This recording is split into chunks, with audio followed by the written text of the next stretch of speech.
Good morning. I am Madhavram Balakrishnan. I am working in the Department of Essential Medicine and Health Products in the WHO headquarters in Geneva. It gives me great pleasure to discuss with you the causality assessment for adverse events following immunization in the next few slides. Let me introduce this red dot to you. This is the laser pointer, and I will be highlighting important aspects of this presentation using the laser pointer.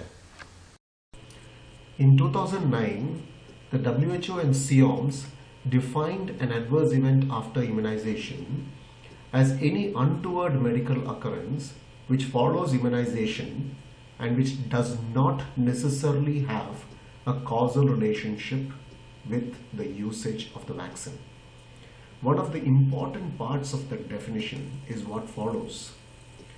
The adverse event might be any unfavorable or unintended sign, abnormal laboratory finding, symptom, or disease. Therefore, if we take the example of this healthy child and after immunization, it could develop a symptom like cough or a sign like icterus, or a lab finding like thrombocytopenia, or a disease like purpura, and we may have to think about an adverse event after immunization. The objectives of this presentation are to explain what is causality assessment, to list the 4 steps in the revised causality assessment methodology, and to explain the practical aspects of causality assessment. Before we begin, let me introduce this worksheet for AEFI Causality Assessment. Please make sure that this worksheet is in front of you right now. If it is not in front of you right now, please collect the worksheet from the person who is in charge of this session today. I shall wait for a few seconds.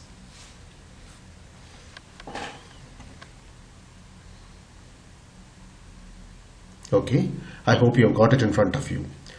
So if you see the worksheet, it has got 2 pages, page 1 and page 2. If you just look at page 1, it has got 2 steps. Step 1, which is the eligibility, and step 2, which is the event checklist. If you just look at page 2, it has got 2 steps as well. Step 3, which is the algorithm, and step 4, which is the classification. Now, in this worksheet, all the steps are very important. And it is very important also to see that we go through each step in a systematic manner. But for convenience right now, I am going to focus on 2 steps. That is step 2 and step 3. Now let's look at step 2, the event checklist. The event checklist, or the step 2, has got 4 sections. The first section here is there strong evidence for other causes? The second section here is there known causal association with vaccine or vaccination? The third section here is there any strong evidence against a causal association? And the fourth section here is other qualifying factors for classification. Now you will notice that there is one question for section 1. There are actually 9 questions here for section 2. There is 1 question here for section 3, and there are 8 questions here for section 4. It is mandatory that you have to answer all the questions with one of the 4 options. Either you can say a yes, a no, or an unknown, or a not applicable. So this is very, very important criteria which has to be fulfilled before causality assessment can be done. I would also like to caution you that if whenever you get an answer of yes, if you get a S answer, it is also essential that you complete the statement why you have got a S answer in the remarks column. So this is the basis with which you can do a causality assessment very systematically. Now, let us see the linkage between step 2 and step 3. If you want to see the linkage between step 2 and step 3, it is actually quite simple. You will see that the first section of step 2 is actually linked to the first box of the algorithm.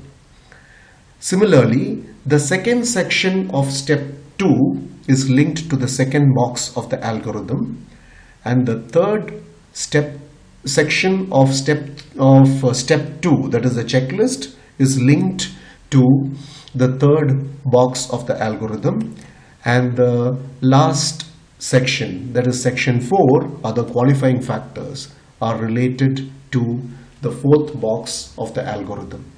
So this concept of linkage between the event checklist and the algorithm is the key to understand causality assessment procedure, which we will be discussing in the next few slides. Okay, let us understand this concept of causality and causality assessment. Causality is the relationship between two events, the cause and the effect, where the second event is a consequence of the first. And causality assessment is determining if such a relationship exists, and if so, to what extent. Causes can be of two types. One is the direct cause. The absence of this particular cause means that the effect will not occur. The typical example in the vaccine world is the BCG vaccine and the occurrence of a scar. In this case, you can always say that the BCG vaccine caused the scar. But sometimes it is not so straightforward. Let us take the example of a child with an unknown congenital heart disease. Now this child with this unknown congenital heart disease, let us say, has received the DTP vaccine, the first dose. Now what happens? On the subsequent to the DTP vaccine, the child maybe 2 days later develops dyspnea, breathlessness, and after another 2 days the child dies.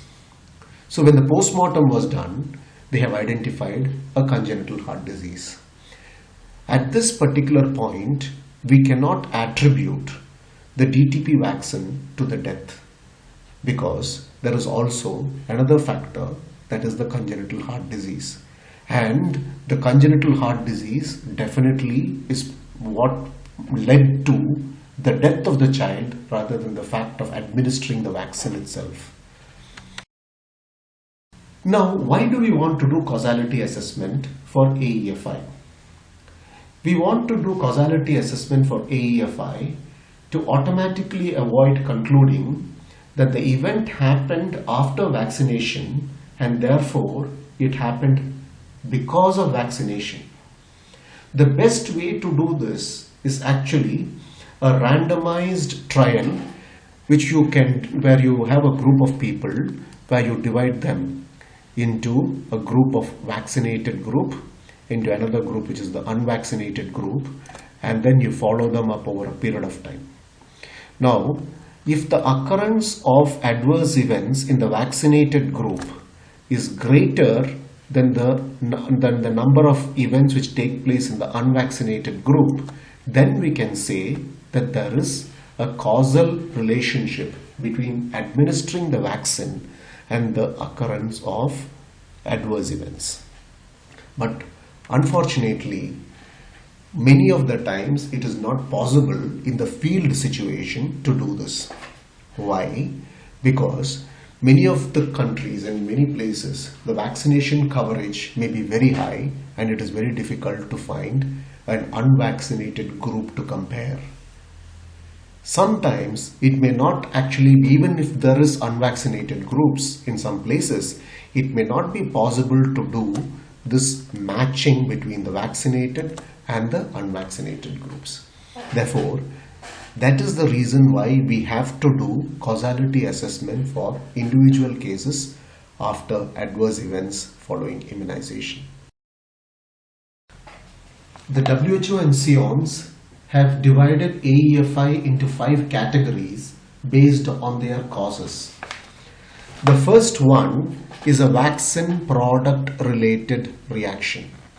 Now, a vaccine product related reaction is a AEFI which is caused or precipitated because of the inherent property of the vaccine product. This means even if the best vaccine is administered, it will by itself produce some inherent AEFIs. One of the example is this thrombocytopenia which can occur after the measles vaccine. Now all of us know that thrombocytopenia after measles vaccine can occur at the rate of 1 in 30,000 doses of measles vaccine administered.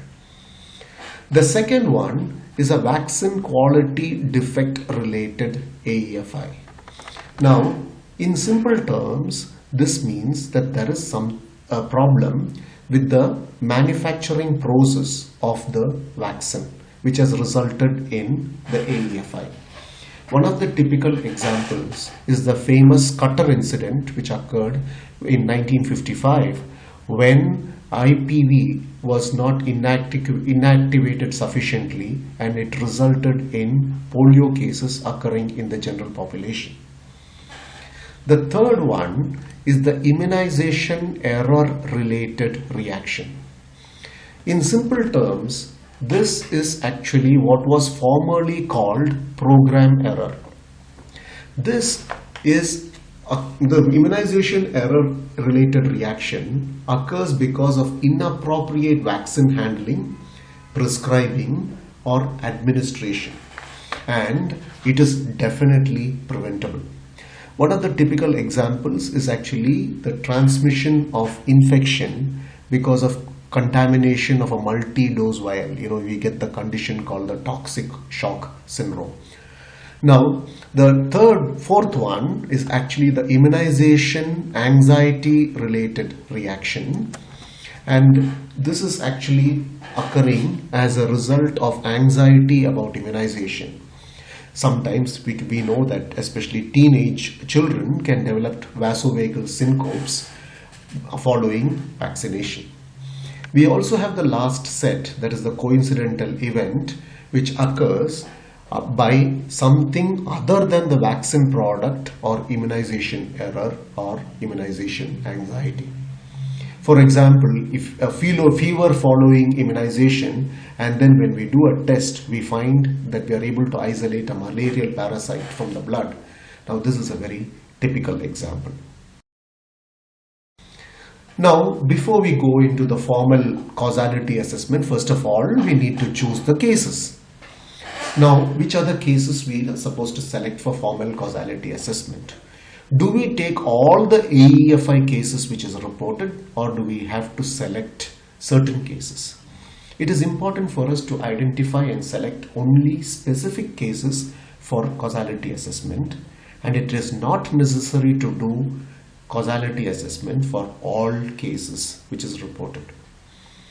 So what do we do it for? We do it for serious AEFI cases, which includes death, hospitalization, significant disability, AEFI which is life-threatening, or congenital anomaly, or a birth defect. We can also do causality assessment for clusters and events above the expected rate and severity, and when we suspect signals, and also other AEFI as decided by a national committee or a subnational committee.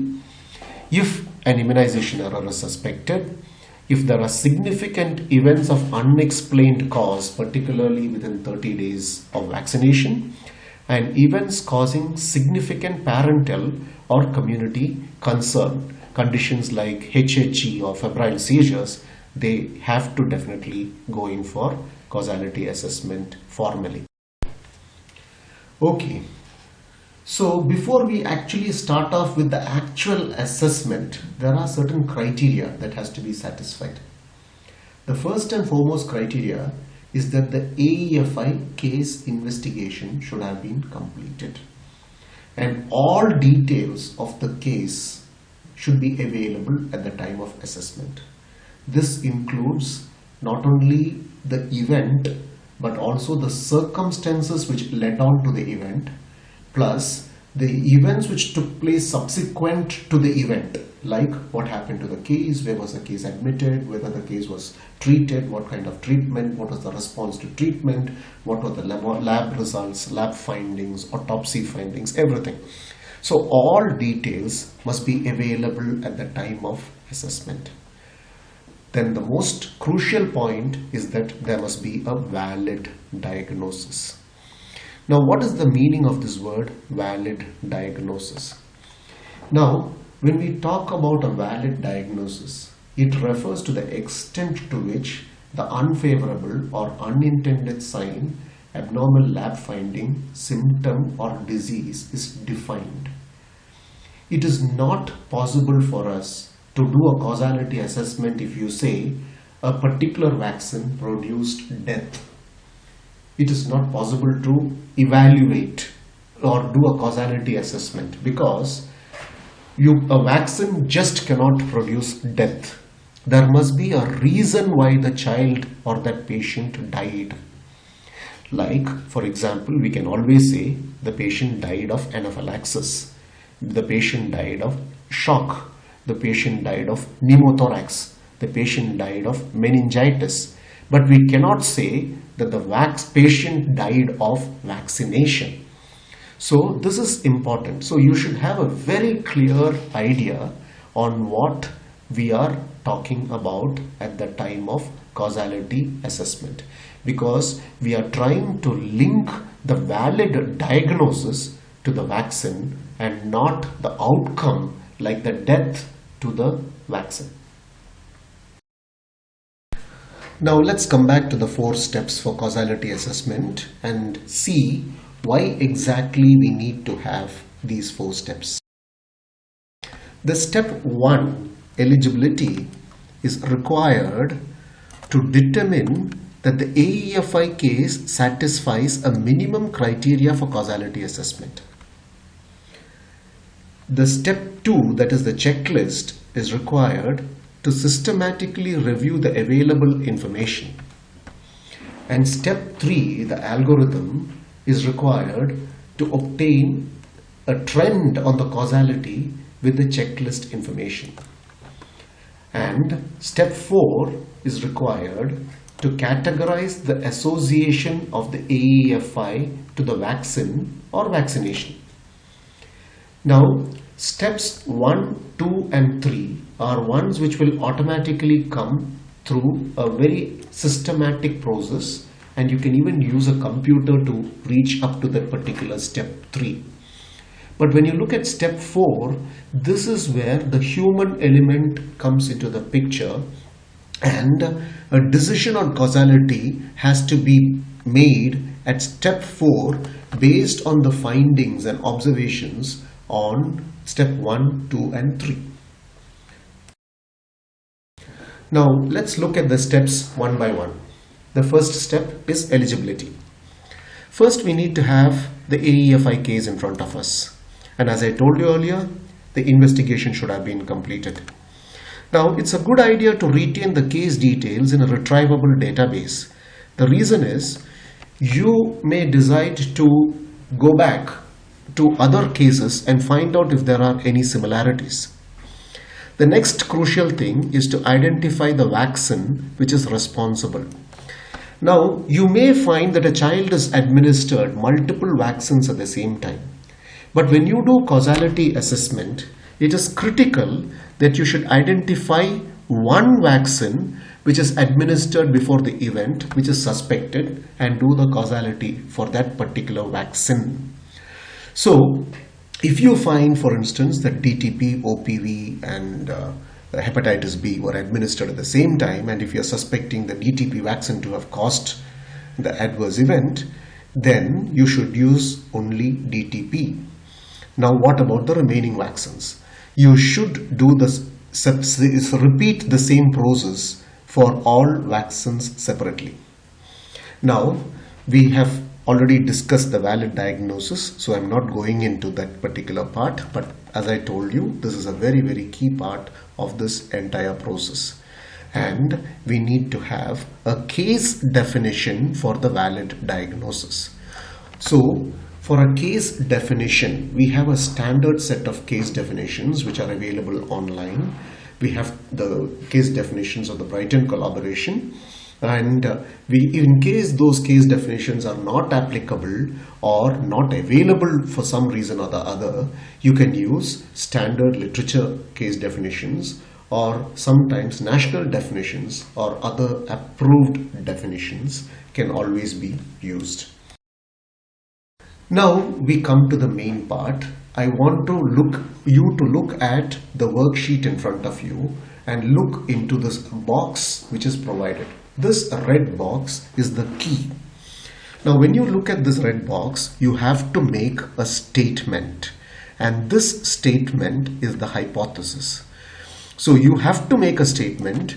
Has this particular vaccine here, where you write the vaccine name, caused the particular event?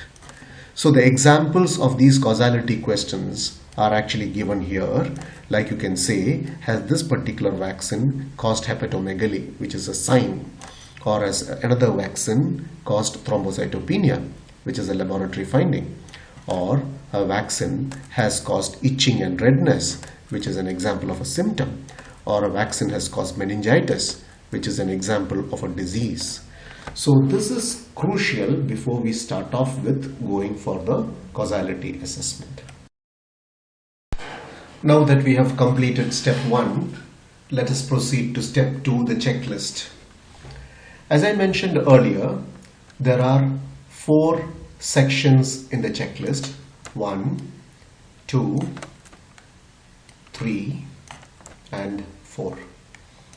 Now each of these sections have got questions. Section 1 has 1 question.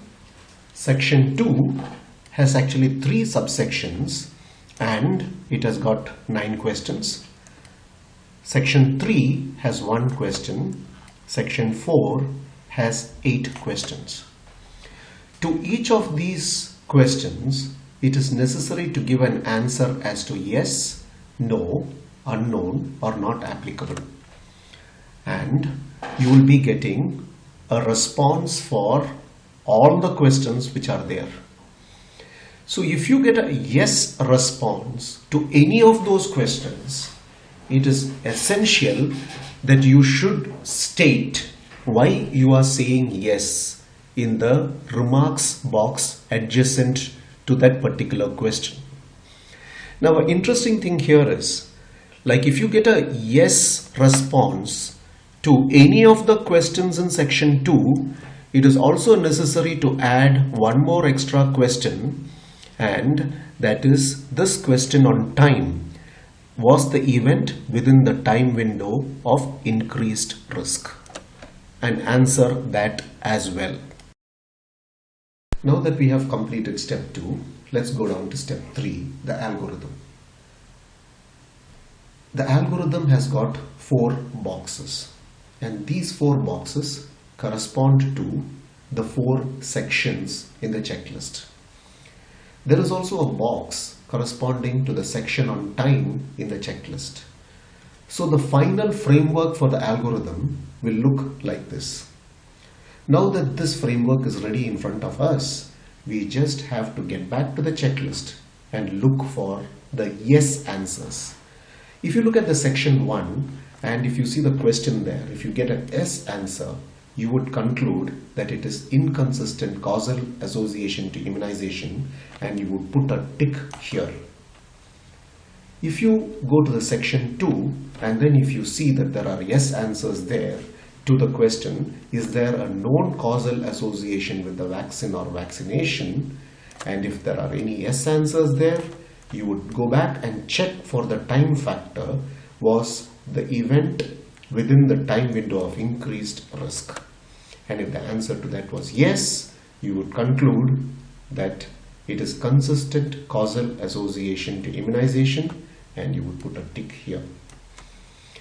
Now you come to the third part, that is there strong evidence for causal association, and you look for evidence, and if the answer to that was yes, then you would conclude that it is an inconsistent causal association to immunization, and you would put a tick here.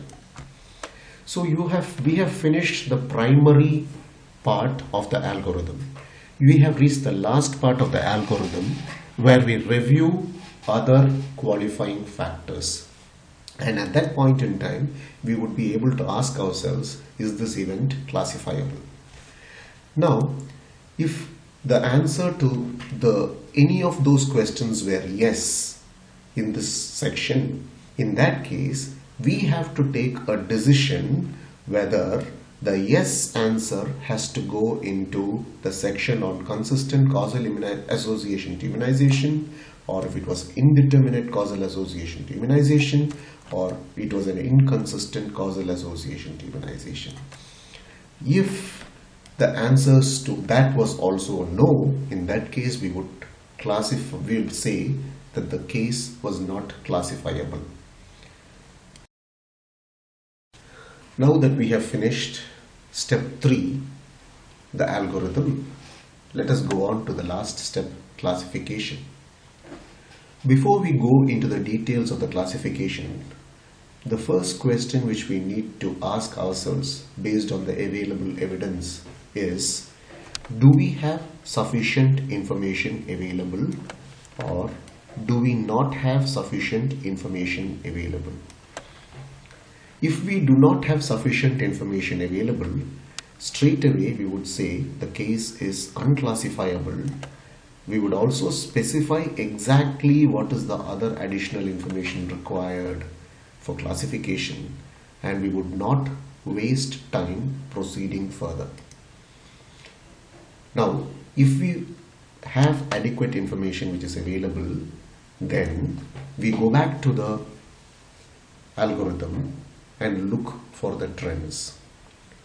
From the algorithm, we will be able to determine if it is consistent causal association to immunization, inconsistent causal association to immunization, or indeterminate. Now, this is where the human element comes into the picture in causality assessment. If it is a consistent causal association to immunization, it could be a vaccine product related reaction, or a vaccine quality defect related reaction, or an immunization error related reaction, or an immunization anxiety related reaction. If it is an inconsistent causal association to immunization, then we would be calling it a coincidental event, where it could be because of an underlying or an emerging condition, or it could be caused by exposure to something other than the vaccine. Now, in between these two categories of consistent and inconsistent, we are having this category which is indeterminate. Now, indeterminate category is of two types. One, it could be where the temporal relationship is consistent, but there is insufficient definitive evidence for vaccine causing the event. That is, it may be probably a new vaccine-linked event. The second option under indeterminate is that qualifying factors result in conflicting trends of consistency and inconsistency with causal association to immunization. Now, I will explain particularly the indeterminate parts in the next slide with examples when it will become much more clearer. Now, let's look at some of the examples. The examples for consistent causal association to immunization is pretty straightforward. I already explained it to you. so I'm not going into too much of details. The example for a vaccine product related reaction is a thrombocytopenia after MMR vaccination. The example for a vaccine quality defect related AEFI is a paralytic polio caused by the failure of the manufacturer to inactivate IPV completely. Or if it is an immunization error related AEFI, it could be a transmission of infection by a contaminated multi-dose vial. Or if it is a immunization anxiety related reaction, it could be a fainting attack in an adolescent following vaccination, or a vasovagal syncope as we call it. Now, the inconsistent causal association to immunization, there are two characteristics. One was something from inside coming out, that is a coincidental event where a child dies after DPT vaccine and autopsy shows a congenital heart disease. Or it could be something from outside coming in, like a fever which occurs after vaccination, and when you examine the blood, we find that malarial parasite is positive. So these two are pretty straightforward. Now let us look at the indeterminate category and spend some time on that. Now the first category for indeterminate was that there was temporal relationship with vaccination, but there is insufficient definitive evidence that the vaccine caused the event. It means by time the vaccine is related to the adverse event. That is, the adverse event occurred within a reasonably good time after the vaccine has been administered to call it that it is related to vaccine. But unfortunately, this particular event has not been reported earlier, or it has been reported earlier but it has not been proved. So, in other words, there is insufficient definitive evidence that the vaccine caused the event. An example would be irritable bowel syndrome after TT vaccine, which is hypothetical and not proved so far. Now the second one is that there is conflicting trends of consistency and inconsistency between the vaccine and the event. Now a typical example would be a child living in a dengue endemic area has developed, after measles vaccine, has developed thrombocytopenia. Now we do not know whether this thrombocytopenia in the child has occurred after the MMR vaccine in a dengue endemic area, or whether the dengue itself was responsible for the thrombocytopenia. If the MMR vaccine was responsible for the thrombocytopenia, we would have classified it under A1. But if the dengue was endemic, since dengue was endemic in that area, the thrombocytopenia would have been classified as a coincidental event here. So this actually brings about a conflict, whether we can classify it into a consistent or we can classify it as inconsistent, and therefore we conclude that it is indeterminate under B2. One of the key considerations for causality assessment is the valid diagnosis. Without having a clear valid diagnosis, we just cannot proceed with causality assessment. And so also, without using the valid diagnosis to create your hypothesis, we just cannot proceed with causality assessment. Another thing which has to be kept in mind is the fact that the first conclusion may not be final. As more information becomes available, the causality can change even if the case has got adequate information. Because as medicine evolves, You may look back at some of your old cases and then look at the evidence which is available in the literature recently, look back at your old cases and say that the causality was actually different and it may actually be changed. Now the question comes up, what happens with multiple vaccines, with multiple AEFI, and what to do for AEFI clusters? Now, if there are multiple vaccines which are provided to the same patient resulting in an event or events, each vaccine should be assessed separately. Similarly, if there are multiple AEFI in the same patient, each event should be listed separately and separate eligibility question in step 1 should be asked and the case should be independently evaluated. In case of AEFI clusters, each patient in the cluster should be separately evaluated. So we come to this particular question as to who should assess causality for adverse events after immunization. Can it be done by the peripheral health worker who first sees the AEFI case? The answer is ideally no. It should be done by a group of specialists who constitute an official committee or a team that should be independent and totally free of real or perceived government or industry conflicts of interest. They should have a broad range of expertise as shown in the slide, preferably. And as far as possible, we should try to get expertise from as many sources as possible. It may not be always possible to get these experts, but it should be tried as far as possible. They should have a clear terms of reference. It is possible to make use of an existing drug causality assessment team, but then it is necessary to keep in mind that it has to be modified and adapted to fit vaccines.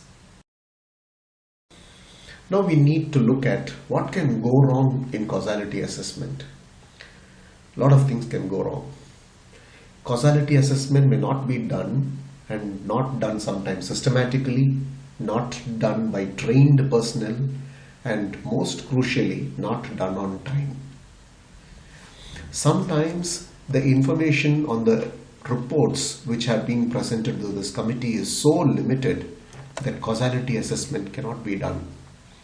Now, the quality of the causality assessment is dependent on the expertise, the independence of the review committee which is responsible for the causality assessment. And this can have a great impact on the outcome of the assessment as well.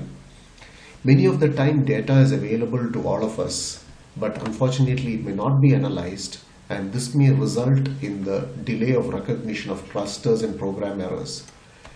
Many of the time, in fact, after doing a lot of work, we find that there may be lack of communication of findings. They may not be addressing all target audiences, and the way in which the findings are presented may lack, tact, diplomacy, and cultural sensitivity. What are the advantages of the revised causality assessment scheme? The revised scheme ensures that all the cases are classified according to the SIOM's WHO guidelines. It incorporates the major criteria affecting causality. It's got a very flexible approach so that the causality itself can change as more information becomes available. But then we should also remember it has got a big problem that if you do not have sufficient information, you cannot also classify and determine causality. It minimizes errors. It is simple to use. No technology is involved. You can just use a piece of paper and you can arrive at your conclusion. It can be adapted to computer logic if necessary, particularly the steps 1, 2 and 3. And last but not the least, it's a very convenient tool to teach and to learn. I wish to thank you very much for your time, patience, and attention. I am happy to answer any of the questions you might have. Thank you very much.